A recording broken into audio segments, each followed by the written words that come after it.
On the end around, here comes Deebo Samuel. Blockers in front. Williams is one of them. And Deebo Samuel's in. Touchdown, San Francisco. One injured player back, leading the way for another. And it's 26-3 49ers.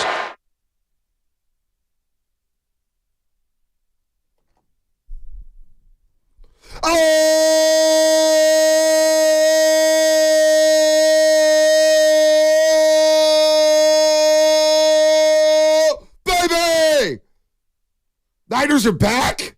Woo! Woo! What a win yesterday. That's what I'm talking about. Now that's what I'm talking about when it comes from the red and gold. On Friday, we broke the game down for you, and it came down to this. How are you going to dominate the trenches? Controlling the line of scrimmage to me was everything going down in Jacksonville. The Niners are giving up 122 yards per game on the ground the last 3 games going into Jacksonville. They ran for 3.6 yards a carry before heading down to Jacksonville. And you know what? From snap number 1 to the final snap of the game, this was domination. And it all starts with the big boys up front. We'll get to the offensive line in a second, but I'm looking at Nick Bosa. I'm looking at Javon Hargrave. I'm looking at Chase Young, and I'm looking at Eric Armstead. We called them out on Friday, and you know what? They showed up in Duval County and put it on the Jaguars, as we say. Good morning to everybody out there getting off the graveyard shift. If you're at work, what is happening? If you're getting ready for work, what is happening? Good morning to YouTube, Twitch, powered by First NorCal Credit Union. Lubman, Spadoni, Shasky, Comcast Business Text Line. Let's get right into it. 888-957-9570. Now, that's the team I recognize. That's the Super Bowl contender I recognize. Not the front runners from the previous 3 weeks. That was the team I saw that I grew to love. And I said, okay, now we're talking again. Now we're talking because the boys up front showed up. You got complimentary football from Brock Purdy, Deebo Samuel, George Kittle. We'll get into it all. Your phone calls, your texts, your comments.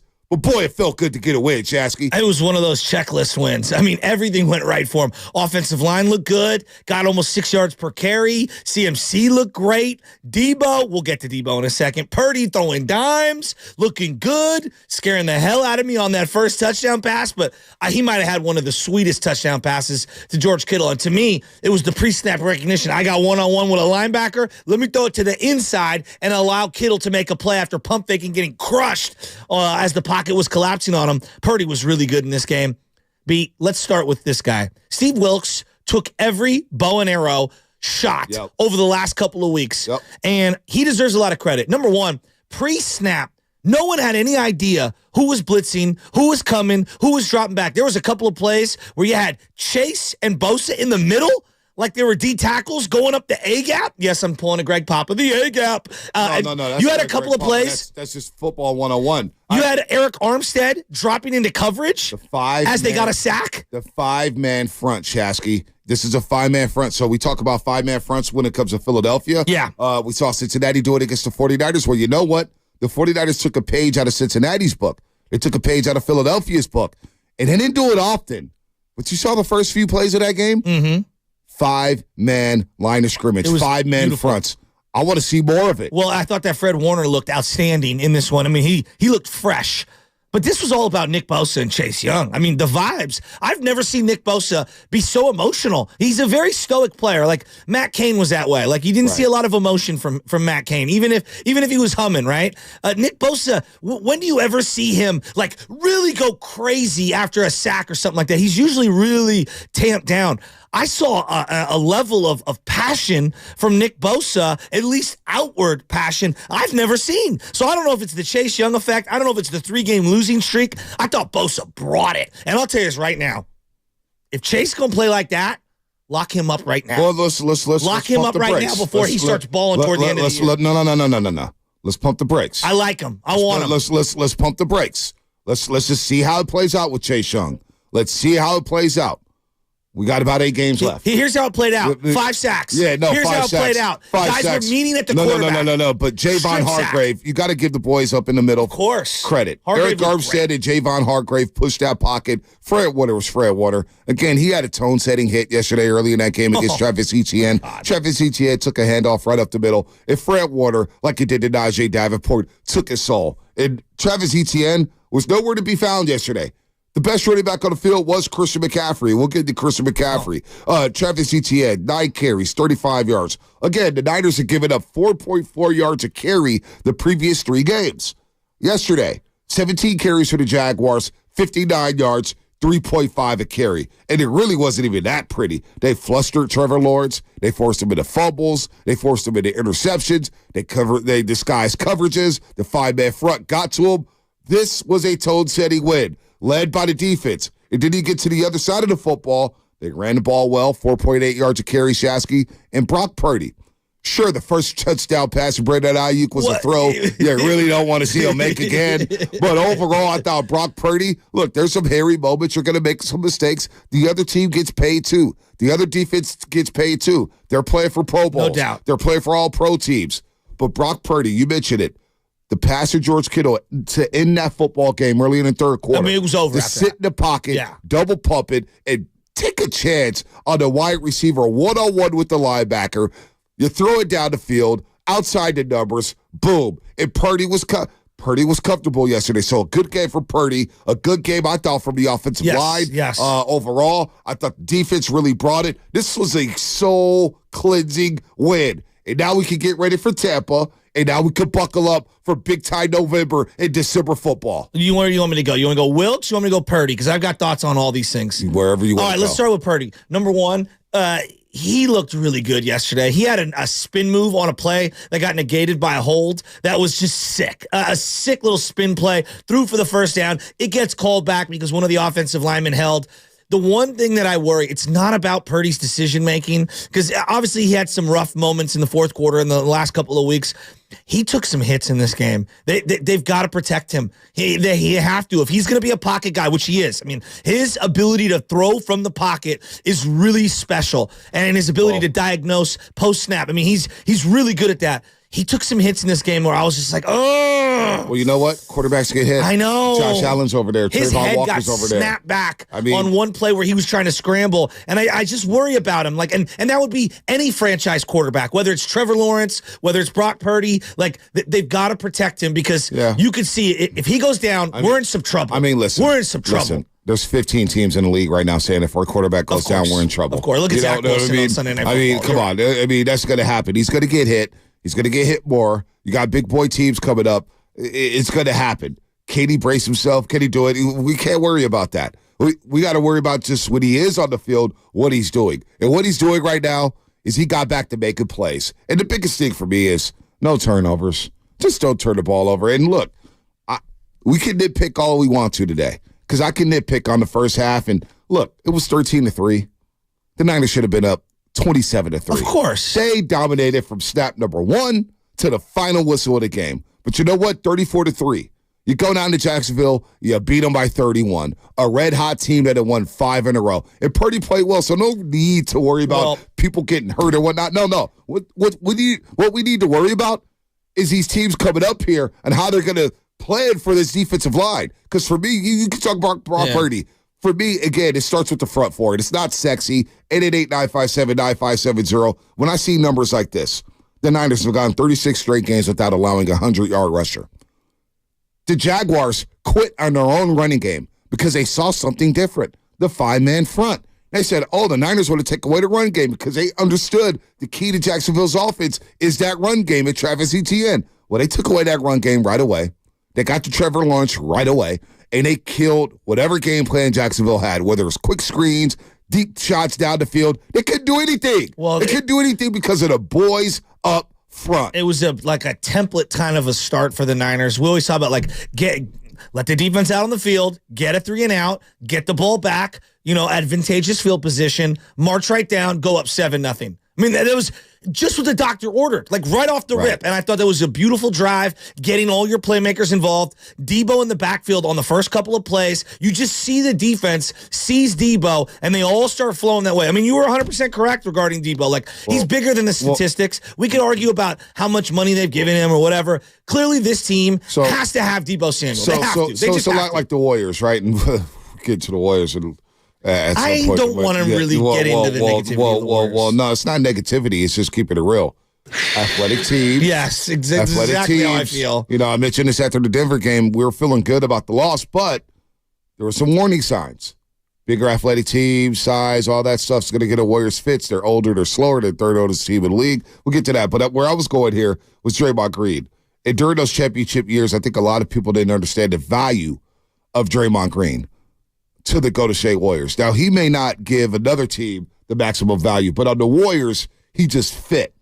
It's the same thing with Deebo Samuel. He may not give you the same value on, the Dallas Cowboys or on the Kansas City Chiefs. Who knows? But on this football team, we need Deebo Samuel. Oh, no doubt. Deebo Samuel and Trent Williams. We'll get to him. But Deebo Samuel is a difference maker, whether he's going in motion, whether he's lining up in the backfield, whether he's in the slot. The defense has to account for him. And he's a problem. He had some good routes yesterday, some out routes. Purdy hit him on time. Look, Deebo Samuel being healthy, it makes everything else work. All of a sudden, McCaffrey's running. All of a sudden, Ayuk's running one-on-one. And all of a sudden, George Kittle's getting one-on-one on crucial first, second, and third downs. One-on-ones. I mean, there was a play where Walker didn't even know he was guarding him early in the game, and Kittle's so wide open, and you're looking around the league, and you're saying to myself, how many tight ends get that wide open ever, who are premium players like that? No, there was a couple of plays early on where you had Deebo running in jet motion, and you just watch the defense flow his way, and then it's, let me just throw a little toss pass to CMC out in the flat. Now CMC's in one-on-one, and he's winning that all day. Right. There was a couple of comebacks and or drag routes, where Deebo comes across the field, and it's just his footwork, his ability to make plays, the comfort level for the quarterback. I mean, he matters a lot. Trent obviously matters. No one is denying how elite Trent is. They threw a couple of really nice toss plays to the left side that just went for big-time yardage. Right. I mean, the touchdown run that Deebo did have on the, 25-yarder. I mean, it was a cavalcade of guys yards in front of him. I mean, just plowing ground and seeing Juwan Jennings as a 3 as opposed to a 2. Everything fits better when Deebo's out there. You were right. I like Ronnie Bell getting some run. And Ronnie Bell getting a catch for 20 yards. I want to see this guy worked into the offense as we move here down the stretch. 888-957-9570. What was your main takeaway from yesterday's beatdown at the heads of the Jacksonville Jaguars? Well, my takeaway is simple. The front four. Now, we could talk about sideline juice because I do want to talk about Steve Wilks, and I got tagged in a couple things where people calling me a clown. Oh, Steve Wilks on the sideline. Well, Steve Wilks said last week the thing is getting overblown about him coming down from the booth to the sideline. But instant communication with the players, okay, fine. I'll sign up for that. Hufanga said that it's nice to have feedback. Not that it's the end-all, be-all, but it's nice to have feedback. Which, whatever. It's the players saying. But to me, the juice was created on the first 3 snaps of the football game. Yeah. When the defensive line and Fred Warner is flying around tipping passes, hitting Trevor Lawrence, making sure that Trevor Lawrence was very uncomfortable. Trevor Lawrence did not have a good game at all. I mean, 17 to 29, 185. He just felt very uncomfortable. Why? Because his defensive line finally got after the quarterback. So, you know what? This defensive line, to me, created the juice. Well, Fred Warner created the juice by hitting people, not missing tackles, which was a problem the last 3 weeks for the 49ers. They missed 32 tackles in 3 games. So, you know what? The defensive line stepping up and getting after the quarterback and shutting down the run, that was huge for me to set the tone. And then, of course, the Niners take the ball. They go down to score, and it's 7-0 before we blink. Well, and Bonte, I think when you look at the sack totals, they earned sack opportunities by stuffing them on first and second down. Yep. The first sack of the game, it's 3rd and 10. Armstead and Hargrave. The second drive of the game, it's 3rd and 10. Hargrave, Bosa, and Chase all meet at the quarterback. Okay, on the 2nd and 15, Bosa, Chase strip, 2nd and 15. Right. Now, the play prior, which no one wants to, Etienne and Travarius Ward, that was the play where Ward came flying into his shoulder. They got lucky. There wasn't I mean, in the modern NFL, that gets called. I'm glad it wasn't because I thought it was pretty clean, but that could have easily been called the other way. There's a delay of game penalty on the next play. Boom, 2nd and 15. Bosa and Chase get the sack strip. That was a TJ Watt-like play from Nick Bosa. Yeah, That's the one thing that he hasn't done a great job of is not only are you sacking him, strip the guy while you're doing it. He just ripped the ball right out of Lawrence's hands. So this defense yesterday was really flying around. Again, they hit the quarterback, Trevor Lawrence, 10 times. 10 times. They sacked him 5 times. Yeah, 4 tackles for loss. Yeah, 6 pass defense, batted balls. So Hargrave, a sack and a half. Hargrave looked good. And Nick Bosa, a sack and a half. He had Eric Armstead with half a sack. He got hurt for a second. Got a little worried with the knee. He came back in. He was good to go. He actually called out Brady Sheriff. Thought he was dirty for tripping him or whatnot. I missed that. Yeah, I heard that. I saw that. I saw that a little bit. But then Chase Young got the half sack. He had 2 quarterback hits. Look, Chase Young, let's see it. Before we start paying him, I want to see it. There's a couple times I thought he looked stiff, rushing the passer. But you know what? When he gets to see one-on-ones and Nick Bosa, there were some times I thought Jacksonville just treated Nick Bosa like he was a third-string defensive end. But he's got free releases. Well, I mean, I couldn't believe it. I was like, Jacksonville, that's number 97. I know he's struggling, but it's still number 97. You may want to block this guy. Yeah, but and that got him going early. When you have 4 guys on the line, it's pick your poison. No. You can't double everyone. So I think this is what we were hoping to get. Obviously, when you get this many sacks and you get that big of a lead, it's not replicated in the playoffs. You're not going to see this type of production in the playoffs from your defensive line. But when you have Hargrave eating up the middle, Armstead eating up the middle, Chase on the other opposite end, who are you doubling? Okay, you want to double Bosa? These other guys have to step up. Yeah, no doubt. And they stepped up yesterday against Jacksonville. How about Bosa with the deflection, too? No, no doubt. You know, he very rarely does that. He had a deflection on a screen pass. I thought Bosa was very good in this game. All right, 888-957-9570. We're going to open up the lines here coming up after the break. By the way, I want to let everybody know, the big APEC event is going down to town. Traffic's going to be a nightmare. I think they're closing like 2 lanes on the Bay Bridge. So take public transportation later in the week when you're going to Warrior games. When you want to get into the city, take public transportation if you can. Give yourself plenty of time to travel to the arena. Of course, the Warriors got some big home games coming up. The in-season tournament on Tuesday against Minnesota. They need to win. They need to win bad. They're 1-3 at Chase Center. And all that, all the good vibes from the road trip has dissipated in a heartbeat. I mean, you lose a back-to-back and you get beat up by Cleveland, Minnesota. So you want to get there early to cheer your team on. And again, Tuesday, in-season tournament game against Minnesota. And then Thursday against Oklahoma City for the start of a back-to-back. So the big APEC tournament, APEC event. I already see a lot of things blocked off downtown. You want to give yourself some extra time here getting into the city. All right, 888-957-9570. It is a Monster Monday brought to you by First 5 California. To learn 4 things you can do to overcome toxic stress, go to first5california.com. What's coming up on the game? Sponsored by AC Transit. We're going to get to RJ. We're going to get to Adam. We're going to get the rest of you here. 888-957-9570. What was your big takeaway, the biggest takeaway you had from yesterday's beatdown? Was it Brock Purdy being back? Was it the defensive line? Was it special teams? Was it Shanahan's game plan? Was it Steve Wilkes being on the sidelines? 888-957-9570. Your calls. Niners win big over the Jaguars, 34-3, and we're going to talk about it all show long. Get in where you fit in. AC Transit wants you.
Second down and short here. Purdy has one-on-one. George Kittle, goodbye!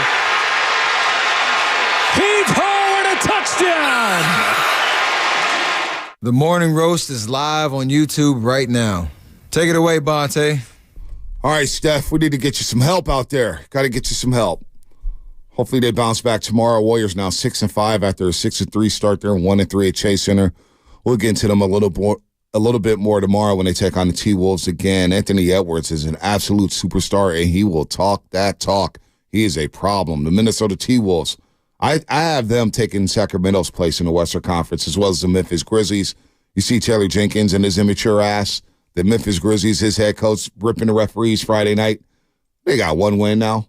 Maybe they won yesterday. I didn't pay attention to the Grizzlies. 2-8. Oh, they beat the That's right. They beat the Clippers. They beat the Clippers. That game was on at the Sportsbook yesterday. They're 0-5 and the Clippers are now 0-4 in the James Harden era. Oh. So, but I have Minnesota taking Sacramento and Memphis' place in the Western Conference. Minnesota's really, really good. We'll get to basketball tomorrow, Shasky. Let's open up the phone lines. Adam in the city. Adam, what's happening, man? You're on the roast. Hey, guys. Thanks for having me. It's good to be back on the West Coast. You guys said some takeaways, but I wanted to give some game balls, one of them being to Feliciano. I feel like we didn't hear anything from him yesterday, and typically if you don't hear about offensive lineman, that means he's doing a good job. I thought he looked really good, and I'm kind of interested to see, when Banks comes back, it's like, well, do we just keep this guy on the bench as like a good reserve, or do we actually start him somewhere else? I thought he looked great. Also, really good to see Ambry Thomas come back and make some plays. Like, he had the pass interference against Ridley, but it's all right. Like, he had that strip play, and I hope that maybe he starts playing himself into some minutes again, because he was crucial for us in 2021. Obviously kind of faded off a bit, but also just to give a ball to Steve Wilkes with the amount of hate that was brought on him and everything last week. Like, do I think bringing him to the sidelines is a big deal? Not really, but as a fan, like watching the game on TV, I liked seeing him on the sidelines. And, no, he's not the rah-rah, solid D'Amico guy, but he was, going up to the guys after they made a play, shaking their hands, like, good job, fellas. Like, that I did like to see, so I thought that was huge. But just one thing I thought was kind of funny on that George Kittle touchdown, that play was called an OPI in the Super Bowl, like that exact same play, but glad it wasn't called yesterday. That was a hell of a throw and hell of a win. I love that he threw it to the inside and allowed his guy to keep working to the inside, and the DB just falls down, or in this case, linebacker just falls down. And that was a beautiful throw. Under duress, pump fake, and, not only was the accuracy there, he put enough air underneath it to allow his guy to go get it. Again, throwing to the inside, which I loved. Recognizing pre-snap, it's one-on-one, tight end versus linebacker. Like, there's so many things to like about that play from Purdy. I think overall, the killer game instinct, plan, second and short. Yeah, no, the one thing I loved overall with the game plan was you saw a lot of play-action passing on first down.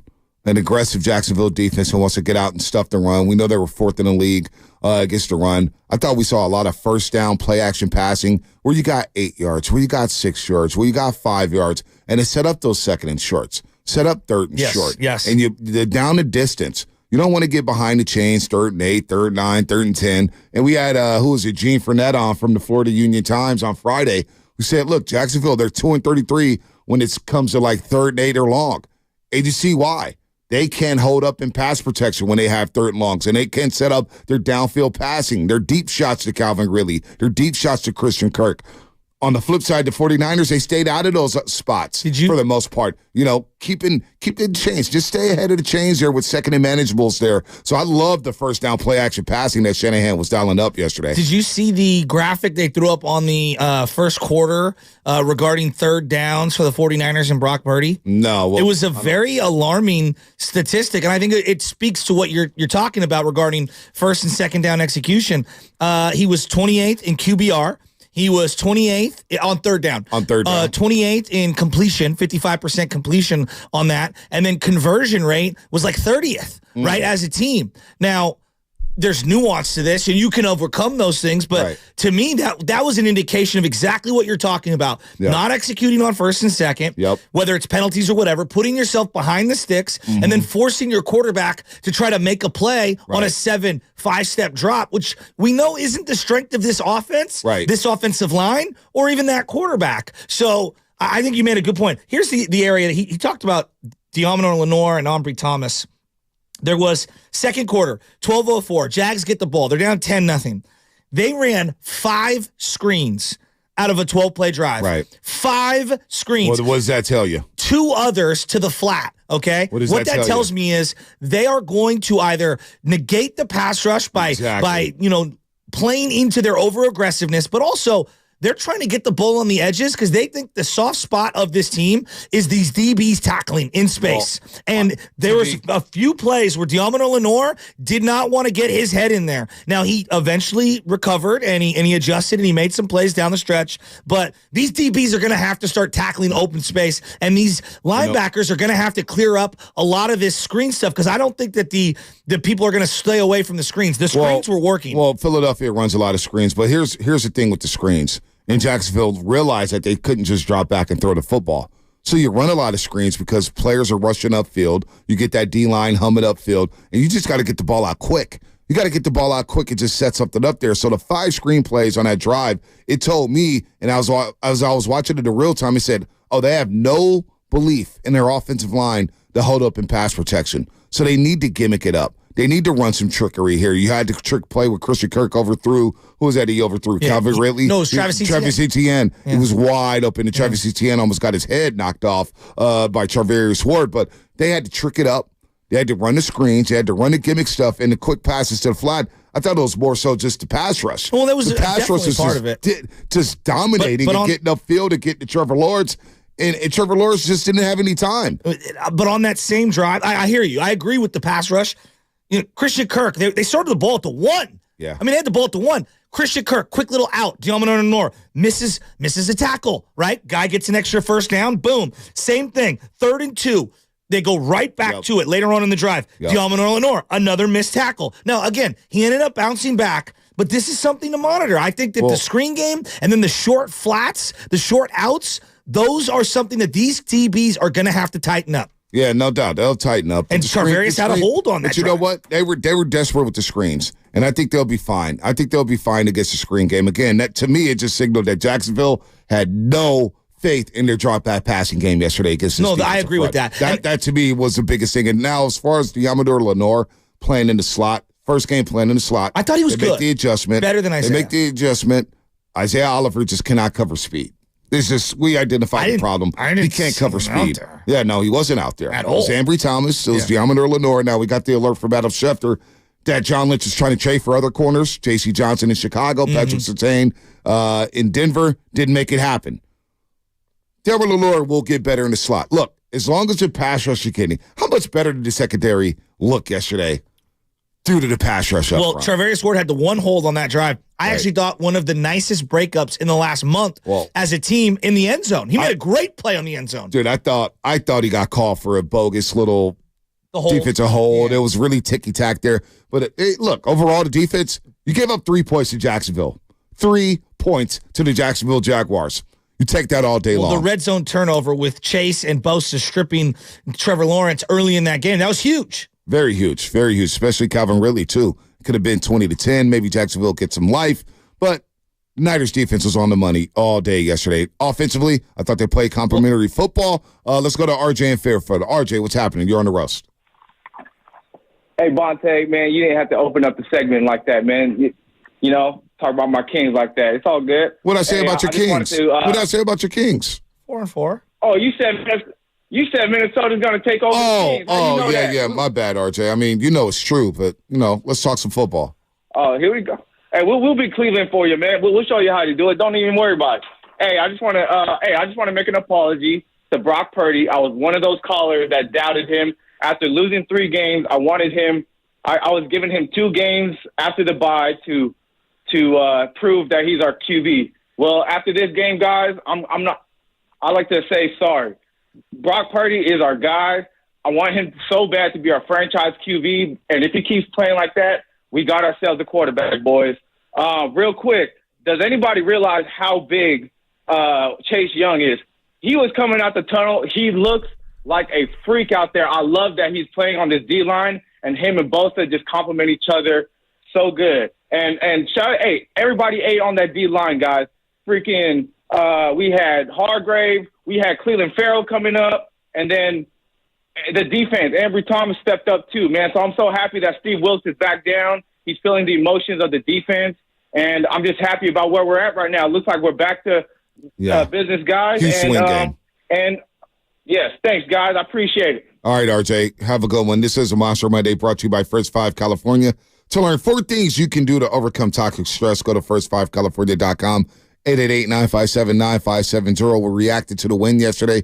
Niners get off the bye week. They snapped their 3-game losing streak. They win 34-3 down in Duval County. They flew back last night. They'll get ready for the Tampa Bay Buccaneers at Levi Stadium. They did a big-time 3-game stretch where it's Seattle, Philadelphia, and Seattle. So this month of November is going to be a lot of fun as we head into the dog days of football here. The playoff chase is starting to happen. Niners and Seahawks tie for first place as they won with a late field goal against the Commanders as time expired. I was watching that game live.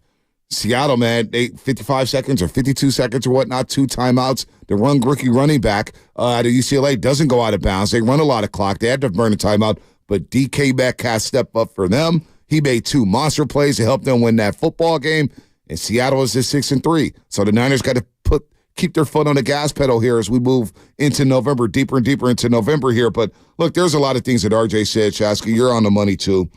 Overall, this was it was a trenches game.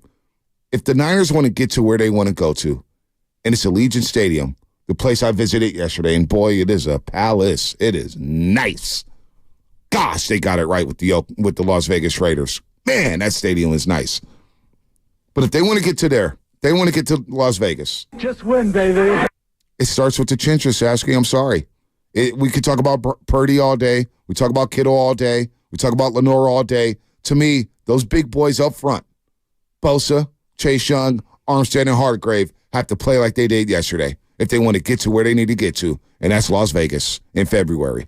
Straight up. I know everyone's going to be looking for, we'll talk about the other side. I want to talk about Chase Young, the impact yesterday. All right, that's coming up. Brought to you by, we don't have anything there. Oh, that's what it's brought to you by. The Kickoff Show. The Kickoff Show this Sunday with Larry Krueger and Lorenzo Neal, 2 hours before the start of the game at the Hilton Hotel in Santa Clara. Delicious food, great drinks, and the best pregame show in the Bay Area, presented by Have His Law. You've been wrong. Have His Law will fight to make it right. Call 1-800-INJURED or visit havehislaw.com. Possibly.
But he's covered.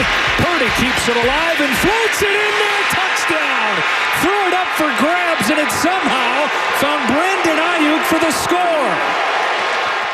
This is Klay Thompson, and you are listening to the Morning Roast on 95.7 The Game. It better not be roasting me if I'm giving them all these intros. Not. No, I'm not roasting you, Clay. I'm not roasting you. I'm not going to roast you after 2 subpar games. I'm not going to erase the first 9 games and then just all of a sudden start flipping and flopping after 2 games. No, I'm not going to do that. But the Warriors do have some issues they need to clean up. How do you get Andrew Wiggins going? I said 14 games. Well, we're 11 games in. We got 3 to go. It's time to get Andrew Wiggins going. I know he wants to get going. Marcus Thompson wrote a great piece in The Athletic about it. Got to get him going. It's simple. Well, Steph needs help. Well, Bosa, I felt like, needed to have help, but he also needed to play better yesterday. I thought Bosa was really good. I want to get to Chase Young, though, because you had asked me about him before the break, and you were saying he looks a little stiff. That's just who he is. He's a power guy. He's never going to be. No, he didn't feel comfortable putting his hands in the dirt at times. I was really watching him just kind of put his hands in the dirt. You could tell he's still trying to get accustomed to that. He wants to stand up a little bit, or even in the 4-point, he's trying to figure it out. But look, go ahead, continue. Well, I mean, he's 24. Right? Like, he's 24. Like, Randy Gregory's a more finished product than what you're hoping Chase Young could be. Now, I don't know. Like, maybe he's got 5% more. Maybe he's got 40% more that he could do. Like, I don't know what that equation is, but he's going to find out in this scenario. He'll have more one-on-ones and better opportunities here than he would pretty much anywhere else. And he spoke to this in the postgame, like, dude, the vibe, everyone's accepting me. I'm around winners. Everyone's winning. It's like a total culture shift for me coming from Washington to where we are here. Everything's different. And he's playing on a defensive line where right now, if he plays with those starters, he's the afterthought. Armstead and Javon Hargrave and Nick Bosa are going to get the majority of the attention. And there was a play where he goes upfield and then swim to the inside, and then boom, meets Trevor Lawrence, who's stepping up in the pocket. And it was just like, I don't care if he's, the bendy guy to get around the edge. And yeah, I'd love to have, every move in the bag. Right now, we have power across the board. Hargrave is power. Armstead, power. Bosa, power. Yes, I would like to mix it up and have some speed on that defensive line. But you could collapse dude, at 24 years old, I think that the sky's the limit for this kid in terms of untapped potential. Michael on YouTube, Super Chat, $9.99. I feel like yesterday's win was nothing but a morale booster after losing 3 straight. Statement game. No, right now it looks like the Lions are the 1 seed. Don't be surprised when the Eagles are the 2. Well, the Eagles have 1 loss. The Lions have 2. Let's see where it finishes there. If the Lions were somehow some way to get the 1 seed, that would be wild. Be wild here. But I think just handle your business. Yeah. But here's one of the most underrated things about yesterday was that Trent Williams was back, and Trent Williams was truly a game time decision. He looked great. Yeah, I wasn't. Like I said, it was truly questionable. And I know a lot of people say that, and over the years in my career, every time I've been questionable, I've pretty much ended up playing. So I know it's what you guys expected. I wanted to play, but like I said, I mean, Thursday and Friday went okay. It didn't go as well as I expected. So it was truly questionable. I mean, I had, long flight, but a couple of days. Friday, got some rehab. Saturday, got some good rehab. And, today I decided to give it a go. And DBs did not want to say in front of Trent Williams, but we keep it on Chase Young here because here's Bosa on playing with his former college teammate. Yeah, I mean, having him is such a big threat. I think we play off of each other well, and me and him are really excited to keep going. I just thought that Nick Bosa looked rejuvenated. He looked fresh. He looked like a man on a mission. That was the Bosa that we fell in love with for the first couple of years. That was the Bosa who won DPOY last year. Now, he not only made plays himself, but also he scared Trevor Lawrence into a really bad throw that ended up getting picked by Hufanga. He knocked down a ball. I thought he was everywhere for the 49ers yesterday. And then I looked at like that second unit defensive line. And this is where adding Chase really helps. You had either Cleveland or Randy Gregory out there. Mm-hmm. I thought Kinlaw made a play. And then Givens is making plays this year. Well, to me, it starts. I'm just talking about the second unit being better. No doubt. They were better, but it's all about the front four with number 97, number 91, number 98, and now number 92 because Drake Jackson now is an afterthought. Well, Drake Jackson is now hurt, and all the hype he had in the preseason, I needed to see it, and we didn't. After Pittsburgh, we just never heard from him. Just never heard from him. So now we may never, ever hear from him again in a Niners uniform, especially if you want to do something with Chase Young. But I think it's early to start talking contract with Chase Young. Let's see how this plays out. Let's see how he likes his system. Let's see how he likes the wide nine. Let's see how he plays moving forward. Look, this is one good game, and it's a very encouraging sign for this front four to get after Jacksonville.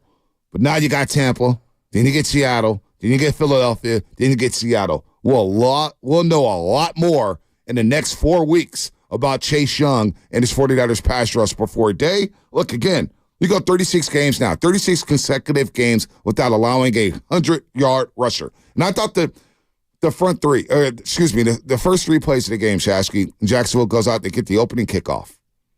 For the Niners to set that tone, to get a sack, to push the pocket, to make Trevor Lawrence uncomfortable. And then you take the ball, you go right down the field. Shanahan schemes it up. Nice play to McCaffrey. You get Ayuk rolling, and then you score a touchdown, and you go up 7-0.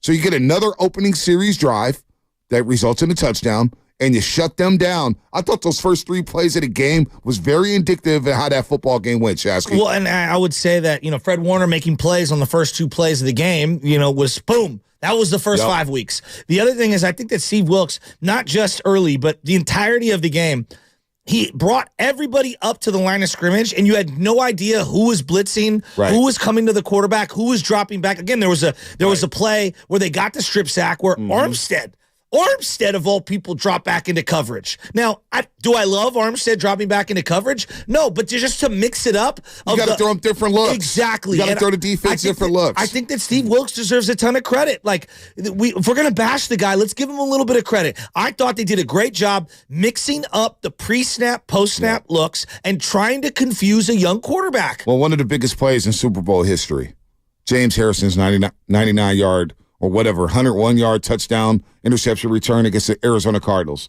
Kurt Warner's a lot. He talks about it all the time. I did not know James Harrison was going to drop back in coverage. He usually comes to blitz. He usually comes after the quarterback. And what happened? He disguised the blitz, dropped back into coverage, picks it off, and he goes for it. That's the thing you have to do against good quarterbacks in this league. The Trevor Lawrences, the Joe Burrows, the Patrick Mahomes, you cannot give them the same look every time. So sometimes I know we don't like seeing their Armstead drop back in coverage. I know we don't like seeing Bosa drop back in coverage, but sometimes you just have to mix it up to give the quarterbacks a different look, especially the good ones in this league. So I like the fact that they disguised it. I like the fact that they mixed it up. I like the fact that they got after Trevor Lawrence. I like the fact that we saw a 5-man front at times, like Philadelphia runs against teams, like Cincinnati runs against teams. I want to see more of that. 5-man front, shut down the run, and then let's play football on 3rd and long. And it's again, we talked about it on Friday. We discussed it ad nauseum about this front four setting tone. Now, on the flip side, I thought the offensive line Yeah, sure. They give up some pressures at times. You're going to do that in this league. Yeah. But you ran for 4.8 yards a carry yesterday. You know what was my favorite play of the game? And this is a very subtle play. Nobody else is going to point to this. CMC gets stuffed on a second down play, and there's nowhere to go. And here comes Burford, big 74, who has not had a great season. He just hasn't. And individually just comes in and plows CMC for a first down. And I said to myself, that guy wants to win. 74 wants to win. He might not be the most physically gifted player. He might be having a bad year. You know, he's been getting pointed for a lot of holds, and he hasn't done a lot well. That's a guy that by any means necessary, as we were talking about Friday, that's the kind of play where you go, oh, I need to make a play here in the moment. Let me push CMC from behind and let me push him into a first down. I thought that was a really, really, really nice play by a hungry young player who wants to win. And that was indicative of the entire effort level yesterday. I thought they played desperate. They played desperate, knowing that, boy, if we lose 4 in a row, the morale will be down coming off a bye week. Losing 4 in a row, you're 5-4, you waste a 5-0 start. Now you play Tampa Bay. Look, this was a big swing game. So the Niners played desperate. They looked desperate, and they got the W yesterday, 34-3, as the segment is sponsored by Golden State Lumber, serving the Bay Area for 3 generations. When you succeed, we succeed. Visit GoldenStateLumber.com. 888-957-9570. Who's your game ball going to? 888-957-9570. Go ahead, Shaq. Just before we get into, because there's a lot to praise, to praise. I want 2 tiny little nitpicks, which I admit out loud. These are nitpicks, okay? Nitpicks. Listen, you sure you want to go there? I do. You sure you want to go there? Jake Moody is still it's a little scary. I'm not going to lie to you. All right, that's number 1. He made the field goal. He made the field goal. I'm just saying it's a little scary. That's all I'm saying. He made the field goal, Shaq. I know. I'm just. My confidence level isn't at 100. All right. That's all. And hold on. When is confidence ever at a 100 when it comes to a kicker? Well, my confidence when it comes to kickers is never at a 100. They're kickers. Yeah, I know, but I never will have 100% confidence in a kicker. That's just me. Okay. Because I know things can go awry. Block field goal, miss field goal, wide left, wide right. Just make the damn kick. Whatever. I'm just telling you, I'm still a little worried about the kicker. And then the other thing, this is a small one.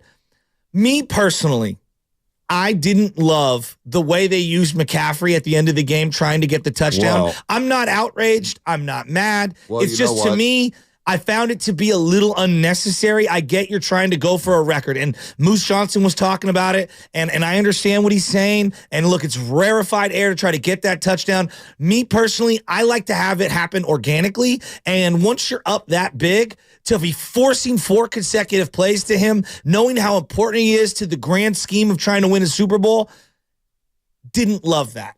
Again, not the end of the world. I'm not outraged. Just, I thought it was a little unnecessary to force one of your best players, maybe in the entire, NFC, into unnecessary hits at the end of a game. That is already in hand.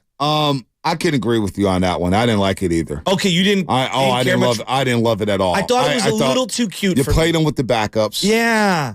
You kept giving him the ball, and everyone knew he was getting the ball. 4 extra touches. I didn't like it. I didn't like it at all. To chase a record, you either get it done. And, look, and you're showing up the other team as well. Now, look, you're kicking the Jaguars' ass. Some people may not care about that. You're trying to get McCaffrey. I get the historical He's value. Already there. He's tied with Lenny Moore. That's what I'm saying. Okay, you want to have a standalone record, fine, but not at that risk. At that point. So you agreed with me. I didn't like it at all, to be honest with you. Yeah. I don't want to be that guy, but that's not something I really want to talk about. Because I feel at the end of the day, I don't want to talk about it either because I had an over in that game. I had over 43.5, so I was actually. So what did it go to? So it was at 37. So if McCaffrey would have scored a touchdown. You needed that. I needed that touchdown. So not only do you run McCaffrey, you don't get the touchdown, and I don't hit the over right there. But look, man, I didn't love that either, but I did love the way this defense. We're not losing our hair over it. I did. You know what? I did love the way Brock Purdy bounced back. I'd say that much. How about that throw to George Kittle? I can't get enough of that throw because to me, it's the pre-snap recognition. One of my biggest issues when watching Jimmy Garoppolo play quarterback is like, dude, you have a one-on-one right here. Like, this is the matchup. Like, you see the great quarterbacks, they go, oh, oh, we're going to pick on you in the same way you try to get the pick and roll action and you try to attack a weak defender in the NBA. If I see a guy who's a liability and I have George Kittle on a linebacker, I'm attacking George Kittle. I am going to throw to George Kittle. I want to see that more. I want to see that a lot more. But I love that from Purdy. As you're listening to 95.7 The Game, KGMZ, FM, and HD1 San Francisco, always live on the free Odyssey app. Download the Odyssey app and favorite 95.7 The Game for the best and most up-to-date sports coverage.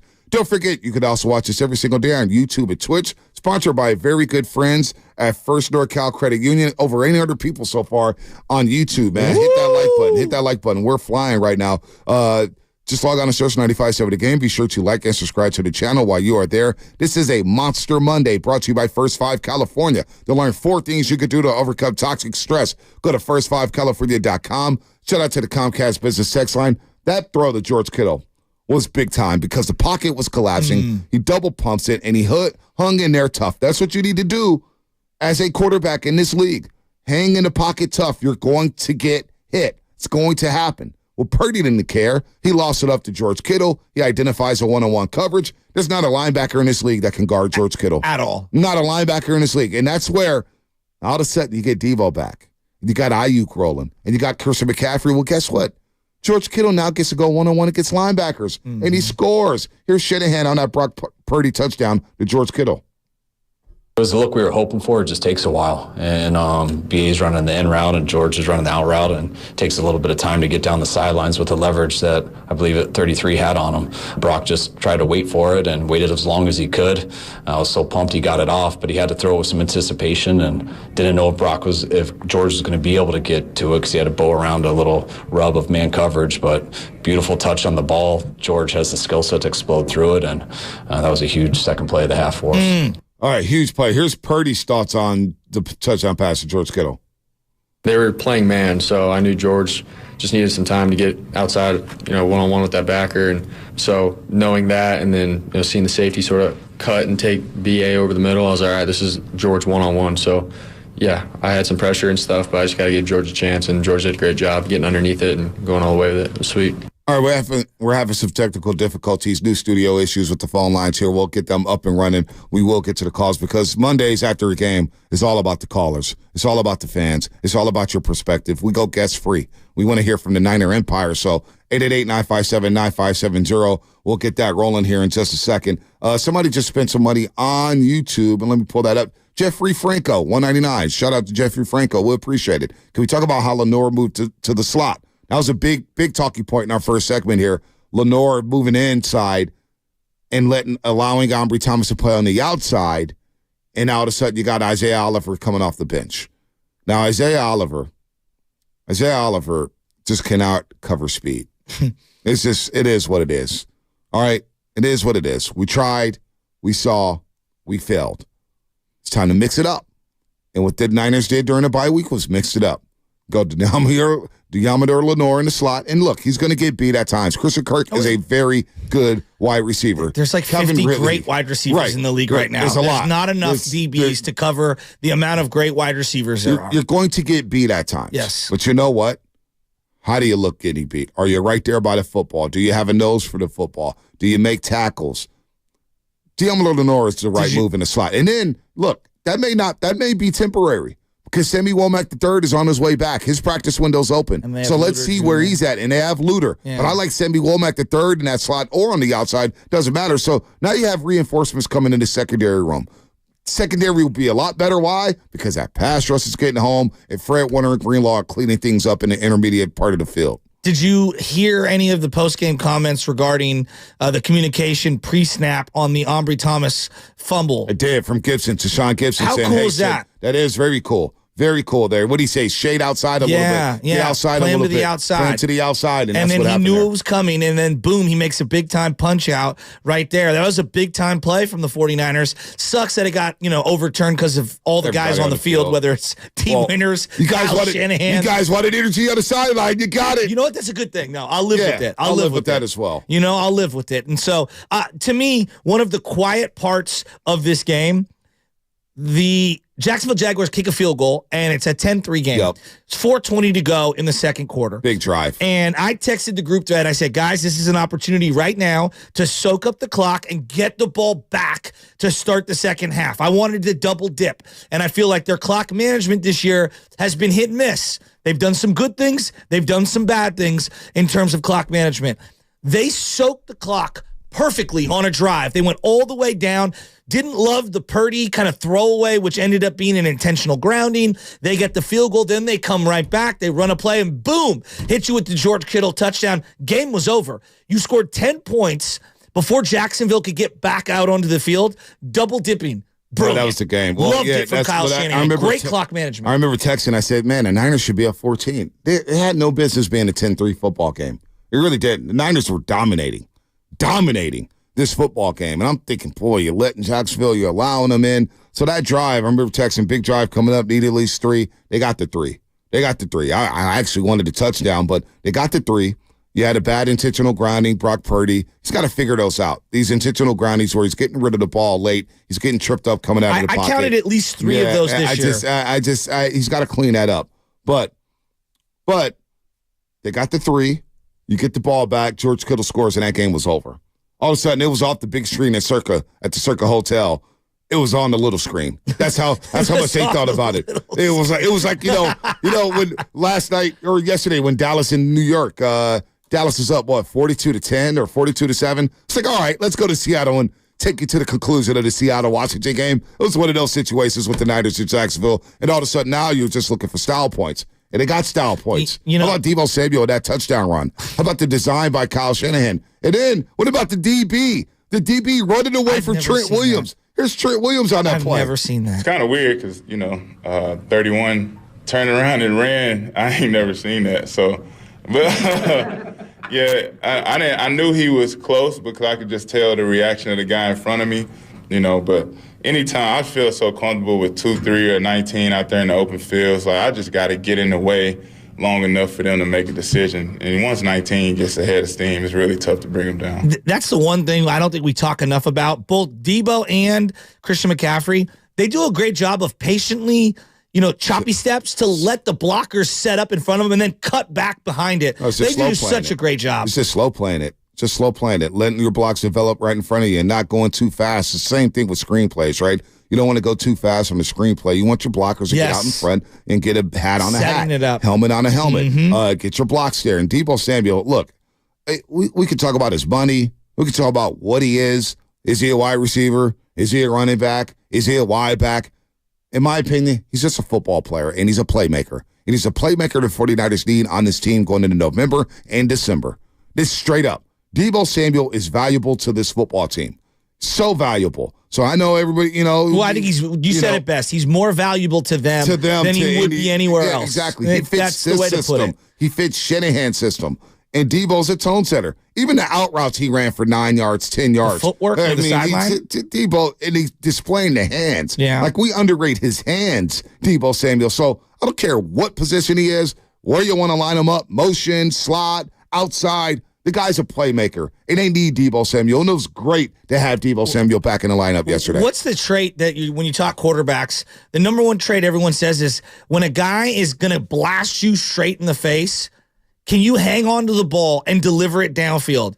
And multiple times in this game, Purdy had to hold the ball with a dude in his face mask and make a tough throw downfield in a one-on-one situation. I was so impressed with the way he played yesterday. He had a big bounce-back game, and I thought he was awesome yesterday. Yeah, big bounce-back game for Deebo, big bounce-back game for this defense, big bounce-back game for Brock Purdy. So where are we at with Brock Purdy now? Big-time performance from him, 296 yards passing, 3 touchdowns. That's what's coming up in the game. Sponsored by the law offices of Robert Goldstein. If you have IRS or state tax problems and don't know what to do, contact the law offices of Robert Goldstein because resolving tax problems is all that they do. Call 1-888-TAX-EXIT, 888-TAX-EXIT.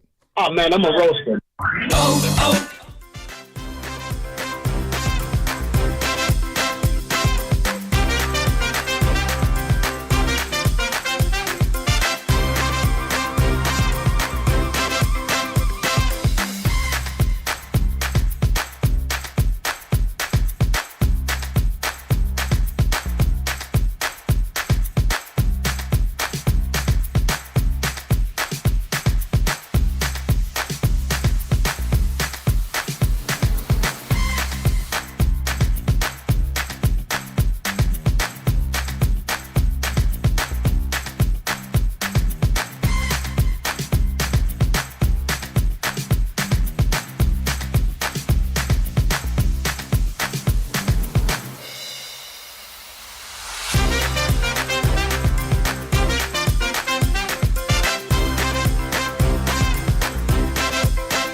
Bye.